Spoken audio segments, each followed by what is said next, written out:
طرح وَإِنْ أَقِمْ وَجْهَكَ لِلدِّينِ حَنِيفًا فَلَا تَكُونَنَّ مِنَ الْمُشْرِكِينَ تفصیلات اس میں ہیں.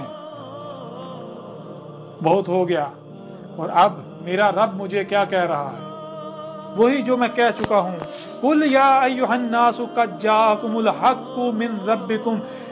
میرا رب مجھے کہہ رہا ہے کہ لوگوں کو، اے دنیا کے لوگوں، تم اپنی تحقیق کر لو، اپنے گھوڑے دوڑا لو، جان لو، حق آ گیا تمہارے پاس، تمہارے رب سے حق آ گیا. دنیا کی کوئی طاقت اس کا رد نہیں کر سکتی. فَمَنِ اهْتَدَىٰ فَإِنَّمَا يَهْتَدِي لِنَفْسِهِ. پس اس میں کچھ شک نہیں، جو ہدایت پاتا ہے، اس حق کو پکڑتا ہے، اس کے پیچھے چلتا ہے، ہدایت اخذ کرتا ہے، ہدایت پاتا ہے، تو اس کے اپنے لیے ہے. اور بھائی مجھے اس کا کوئی نفع نقصان نہیں ہے، اس کا اپنا فائدہ ہے. وَمَنْ ضَلَّ فَإِنَّمَا يُضِلُّ عَلَيْهَا. اور اگر کوئی گمراہ کا گمراہی رہتا ہے، گمراہی ہی اختیار کرتا ہے، حق آنے کے باوجود ہی حق سے اعراض کرتا ہے، گمراہی کا ہی سودا کرتا ہے، تو کل کو مجھے نہیں پوچھا جائے گا کہ اے احمد عیسیٰ بتا ذرا کہ یہ کیوں نہیں مانا تھا، اس نے حق کو کیوں نہیں پہچانا. مجھ سے یہ سوال نہیں ہوگا. مجھ سے تو یہ پوچھا ہے کیا تو نے پہنچا دیا تھا. میں کہوں ہاں میرے رب، میں نے تو پہنچا دیا تھا. سامنے سے پوچھا ہے کیا تیرے پاس یہ حق آیا تھا، تو وہ انکار نہیں کر سکتا. کم از کم اتنا ضرور کہے گا ہاں میں نے یہ سنا تھا کہ ایک شخص رسول ہونے کا دعوے دار ہے، لوگ اسے کذاب کہہ رہے تھے، شور مچا ہوا تھا. تو اللہ کہے گا جب تو نے سن لیا تھا تو کیا تو نے تحقیق کی؟ یعنی جب تو نے سنا تھا تو کیا تجھے صرف سننے کی صلاحیت دی، یا پھر جو سنائی دیتا ہے، جو دکھائی دیتا ہے، اسے سمجھنے کی صلاحیت دی، تو کیا اس صلاحیت کا استعمال کیا تھا؟ جب وہ کہے گا نہیں، تو اللہ کہے گا کیا میں نے بغیر مقصد تجھے یہ صلاحیت دی تھی سمجھنے کی؟ اگر اس کا استعمال نہیں کرنا تھا.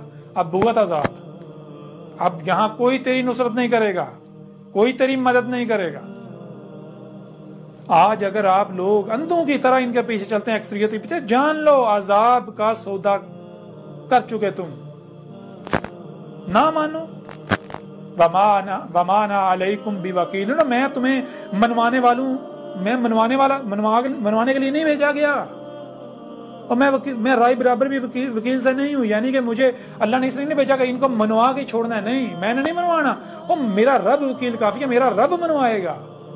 میرے ذمہ ہے کھول کر پہنچا دینا جو کہ میں پہنچا چکا. اور اب میرا جو رب مجھے کہہ رہا ہے وہ کیا کہہ رہا ہے؟ میرا رب کہہ رہا ہے وَاتَّبِعْ مَا يُوحَىٰ إِلَيْكَ وَاصْبِرْ حَتَّىٰ يُحْكِمَ